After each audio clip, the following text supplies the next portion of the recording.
คือบรรยากาศที่12ปันนาโอ้ได้มาเบิ่งแบบเขาสร้างได้มาเบิ่งแบบเขาเจ้าสร้างงามงามเนาะขอเจริญพรเอาฝนยันยมทั้งหลายการเฮียน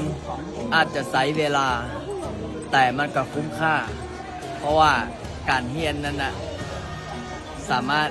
นำชีวิตของคนเรานั้นไปสู้จุดเป้าหมายได้ต้นไม้ใหญ่ก็คือกันต้นไม้ก็คือกันเวลาตอนที่เราปลูกเราจะอาจจะได้รดน้ำใส่ฝุ่นดินแต่พอมันใหญ่มาก็ได้พึ่งพาอาศัยเป็นกิ่งไม้ที่เราได้ให้ห่มเงากับเราการเรียนการศึกษาก็คือกัน